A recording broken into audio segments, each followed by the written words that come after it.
ওযু করার সময় আমরা কোন কোন দোয়া পড়ব? ওযুর শুরুতে দোয়া আছে, শেষে দোয়া আছে। দোয়া মানে জিকির। নবী করিম সাল্লাল্লাহু আলাইহি সাল্লাম থেকে তিরমিজি বর্ণিত হাদিসে আমরা জানতে পারি, তিনি ইরশাদ করেছেন, লা ওযু লিমান লাম ইউসাম্মিল্লাহ, যে ব্যক্তি বিসমিল্লাহ বলল না তার ওযু পূর্ণাঙ্গ হবে না। ওযু হবে কিন্তু ওযু কি হবে না? পূর্ণাঙ্গ হবে না, ওযুতে অপূর্ণতা থাকবে। এজন্য ওযুর শুরুতে বলতে হবে বিসমিল্লাহ। কি বলতে হবে? বিসমিল্লাহ বলে এরপরে ওযু শুরু করতে হবে।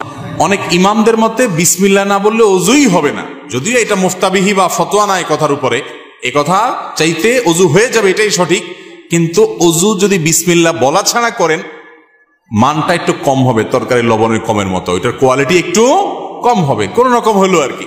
তো কোন রকম হলে তো হবে না।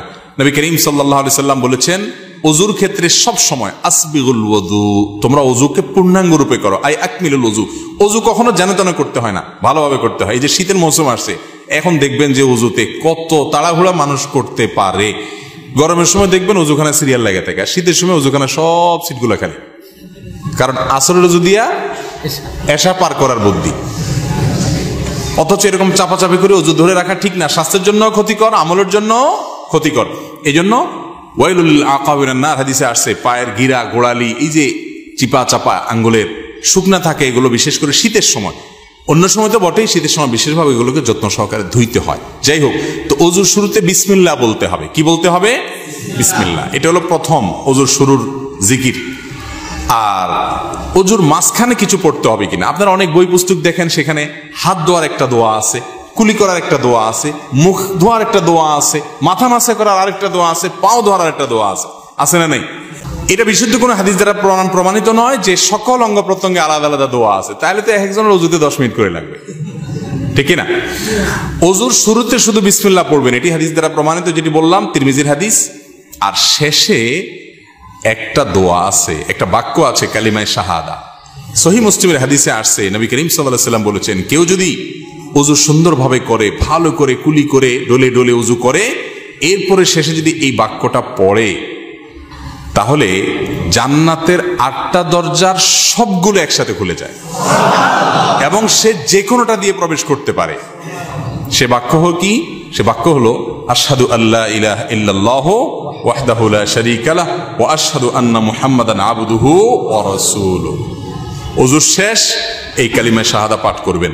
এটাকে আমি বলি, এটা হলো জান্নাতের 8 দরজার কমন রিমোট।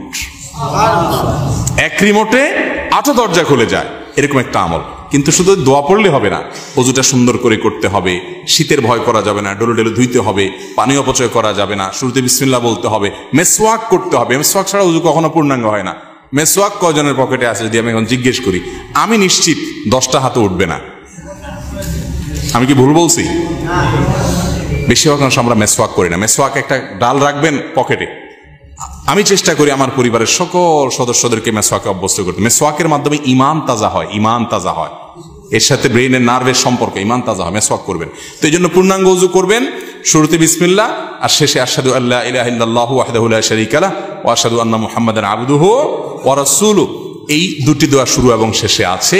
এই শেষেরটা মুসলিমে বর্ণিত আছে। তিরমিজিতে আরেকটি দোয়া আছে, আল্লাহুম্মা জাআলনি মিনাত তাওয়াবিন ওয়া জাআলনি মিনাল মুতাতাহহিরিন। আল্লাহ আমাকে তওবাকারীদের শামিল করেন, পবিত্রতা অর্জনকারীদের শামিল করেন। কারণ আল্লাহ তাআলা কোরআনে বলছেন, ইন্নাল্লাহা ইউহিব্বুত তাওয়াবিন ওয়া ইউহিব্বুল মুতাতাহহিরিন।